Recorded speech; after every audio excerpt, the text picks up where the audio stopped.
Round 2, fight! Salut les amis, c'est Mighty Grab, bienvenue sur ma chaîne YouTube. Après une vidéo d'un Seiya de Pégase 20e anniversaire assez aberrant, assez discutable au niveau de sa couleur, voici enfin le tour de Shiryu du Dragon pour entamer ce deuxième round. Ce personnage semble déjà beaucoup plus intéressant que Seiya de Pégase, et c'est tout ce que je vous invite à découvrir avec moi au travers de cette vidéo. On entame tout de suite cette découverte parce que franchement, je l'ai devant les yeux, je l'ai déjà déballé. Il est sympa ce petit dragon. Allez, c'est parti, générique les amis.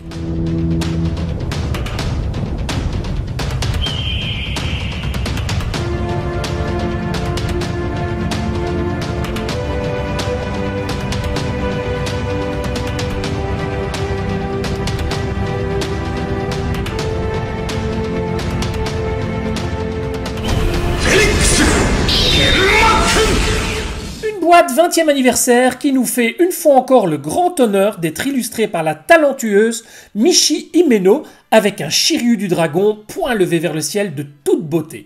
Forme objet ou totem ici du dragon, tous les logos habituels avec 20e anniversaire repris juste ici au-dessus et ici en dessous. Sur le premier côté, la forme objet du dragon dans sa couleur pastel que nous allons découvrir dans quelques instants. Sur l'autre côté, le personnage dans une position très statique. Sur l'arrière, nous retrouvons Shiryu dans une position d'attaque, les trois visages. Le premier neutre, second avec bouche ouverte et enfin yeux fermés. Nous retrouvons également Shiryu dans une position d'attaque ici et la forme objet de ce côté. Un petit socle tout comme Pégase qui permettra de venir positionner le personnage. Sur le dessus, rien de bien particulier, mis à part la mise en évidence qu'il s'agit bien d'une version 20e anniversaire. Et enfin, sur le dessous, toutes les informations Tamashii. Deux blisters pour ce personnage et le premier blister reprend bien entendu le personnage avec ses trois visages, la chevelure avant qui permettra de mettre le casque, les épaulettes, les parties d'épaule, les brassières, avec ici le fameux bouclier, les genouillères, les jambières, 4 protège-mains, une paire de mains, 2 paires de mains, 3 paires de mains, et enfin une main Excalibur. Vous remarquez directement que la couleur est très impressionnante. Franchement, elle est splendide. J'ai hâte de la voir en main et de voir un petit peu les reflets que ça donne, mais ça me donne vraiment l'impression qu'il s'agit d'une version très proche de la version vintage de 1986. Le second blister reprend le plastron, le casque, la chevelure arrière, la jupe et enfin une partie du totem. Le sachet que voici reprendra la partie du socle et enfin la notice de montage avec toujours cette illustration de notre cher Michi Himeno. La notice est composée de 3 feuillets. Le premier feuillet reprend l'inventaire de chaque pièce qu'il y a dans la boîte, tandis que le deuxième et troisième feuillet reprennent le montage du personnage, du totem, mais également du petit socle supplémentaire fourni avec cette figurine. Sur l'arrière, quelques renseignements concernant le personnage de Shiryu. On le sait qu'il fait 172 cm, 53 kg et qu'il a 14 ans, et d'autres renseignements comme son groupe sanguin, etc. On découvre tout de suite le personnage et la première chose qui frappe, c'est la couleur des pieds, qui est vraiment magnifique. On a droit à une couleur très pastel. Alors comme ça, c'est vrai que c'est choquant. Ça ne ressemble pas vraiment à Shiryu. Il faudra voir une fois l'armure montée, mais je pense qu'on va être... Franchement, on va avoir une belle surprise devant les yeux. Honnêtement. Maintenant, je ne vais pas vendre la peau de l'ours avant de l'avoir tué, mais... ça a l'air quand même vachement sympa cette couleur. Il y a pas mal de nacre, on va découvrir tout ça ensemble. La première chose qu'on va regarder, c'est bien sûr le visage de Shiryu qui est très joli. Regardez, les yeux sont bien dessinés, c'est un très beau visage. Honnêtement, une belle pièce. La chevelure également, pas de changement avec la version Revival. Alors, on va tester la rigidité tout de suite. Et là, ça a l'air quand même correct. Ça plie légèrement de la rotule, mais ça reste quand même correct. Pour une figurine ancienne génération, rappelons-le, il ne s'agit pas d'une version EX, mais bien d'une version ancienne génération. Et franchement, ça a l'air de quand même tenir assez bien. Alors, le buste, pas de souci. Les bras, pas de problème. Les épaules également. La tête. Le grand écart, ça fonctionne bien. Les pieds, pareil. Non, franchement, c'est plutôt rigide. On fera le tour du personnage une fois celui-ci monté. Comme ça, on verra vraiment les nuances au niveau de la peinture. Je referme immédiatement avec le pied, la genouillère, et même procédé pour la seconde jambe. J'enchaîne immédiatement sur le premier bras et j'en profite pour vous montrer le bouclier et ses reflets. Regardez par la même occasion les jambes. Voilà, une peinture vraiment magnifique avec d'énormes reflets. Bien entendu, la lumière fait beaucoup. Vous voyez la différence lorsque je passe la main devant ou derrière. Il y a énormément de reflets sur cette peinture et elle se rapproche réellement de ce que l'on peut voir dans l'animé. Franchement, en tout cas, elle est vachement mieux déjà que la peinture de la version Revival. Là, franchement, c'est une très jolie peinture. Je place tout de suite le premier point fermé. Point fermé que je complète immédiatement avec le protège-main. Vient ensuite le second bras. Voici le plastron, vraiment splendide. Regardez les effets de lumière, c'est juste incroyable. On va retirer la partie sur l'avant. La partie centrale s'écarte, tandis que la partie du cou se retire. Alors la première chose à faire, c'est de venir placer cette partie ici dans le dos. On revient avec la partie du cou qui va venir se placer juste ici derrière dans l'encoche du plastron. On referme le tout en maintenant bien entendu le dos pour que la partie ici ne se détache pas. Et on vient refermer la partie avant du plastron. Alors, petit détail très important, cette partie-là, en tout cas sur la version Revival et la première édition, était vraiment très fragile au niveau de la peinture. Manipulez-la un minimum pour éviter que toute la partie au niveau de la couleur ne s'en aille et ne laisse apparaître le chrome. On enchaîne avec la jupe et on retire la partie avant de celle-ci.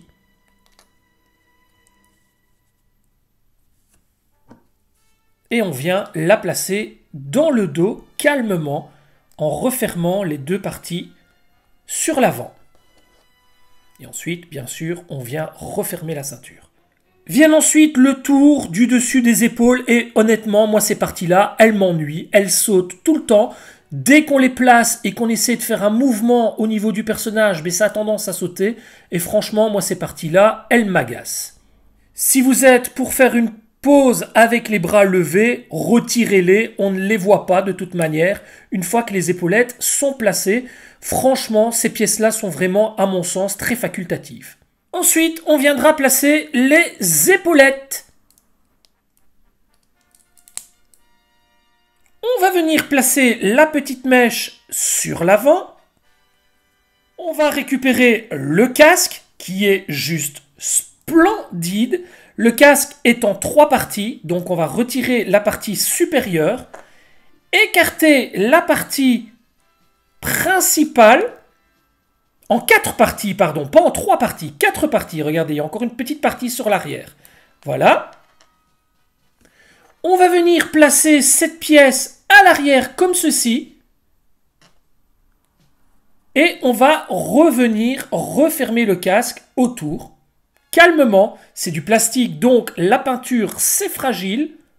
Voilà. Vous venez simplement repositionner le haut du casque en faisant bien attention de bien l'enfoncer pour que les cheveux soient vraiment bien placés. Et voilà le résultat. N'oubliez surtout pas de rajouter la mèche de cheveux juste en dessous de la boule. Et une fois que cela est fait, il vous suffit de replacer l'ensemble du visage sur le personnage. Le personnage est à présent monté et comme je vous le disais, il s'agit véritablement d'une pure petite merveille, une réelle claque monumentale au niveau de la teinte. On est très loin de la version de Seiya de Pégase qui optait plus vers un gris. Là, on est vraiment sur un vert pastel, un vert à reflets qui est vraiment splendide. Honnêtement, tout comme pour Pégase et Saori Kido, vous avez droit à ce socle 20e anniversaire qui vous permettra de tenir votre personnage et de lui rendre vraiment une fière allure. Vous avez la possibilité de changer la base centrale avec le logo de Athéna. Sur l'avant, vous voyez qu'il y a les 5 signes des chevaliers de bronze. Ici, on l'aura dirigé bien entendu vers le signe du dragon.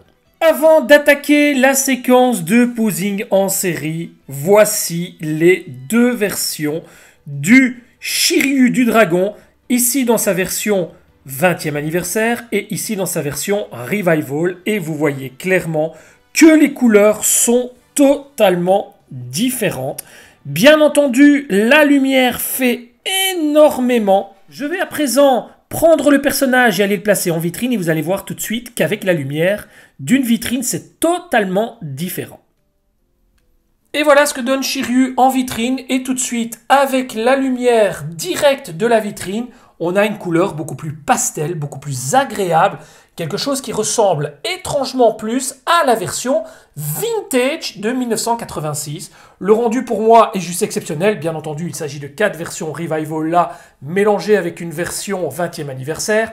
Le Pégase est là-bas dans un premier temps, j'attends d'avoir les 5 pour pouvoir faire un alignement des 5 personnages et voir un petit peu ce que ça donne, mais là regardez, la couleur est vraiment très jolie. Je récupère le dragon et je vais venir vous montrer la boîte de la version vintage pour que vous puissiez juger de la couleur, de l'illustration et du personnage, et vous voyez que ça se rapproche très très fortement. Mes chers amis, vous le savez, sur cette chaîne, c'est avant tout de la passion, mais surtout de l'authenticité. Et je ne mâche jamais mes mots, aucune langue de bois, ni quoi que ce soit. Et cette vidéo est une catastrophe dans sa finalité. Tout s'est bien déroulé de A à Z du début de la vidéo jusqu'à il y a quelques minutes. Minutes où j'entame sagement ma séquence de posing en série avec cette position que je trouve vraiment magnifique et qui sera, je pense, la seule pour ce personnage parce que je ne le manipulerai plus. Alors, pourquoi ce retournement de veste en fin de vidéo? Cette figurine est tout simplement splendide, magnifique, la couleur est vraiment divine. Franchement, une très belle pièce. Par contre, regardez ce qu'il m'est arrivé lorsque j'ai simplement bougé un peu au casque de ce personnage. Regardez, vous allez comprendre pourquoi je suis dans cet état-là. Tout à l'heure, je vous disais de faire très attention à la peinture lorsqu'il s'agissait de plastique. Regardez ma pièce juste ici. Voilà. Toute la partie verte est partie, laissant apparaître la partie chromée. Ce qu'il y a eu juste un petit frottement tout léger avec le col. Donc, frottement comme ceci.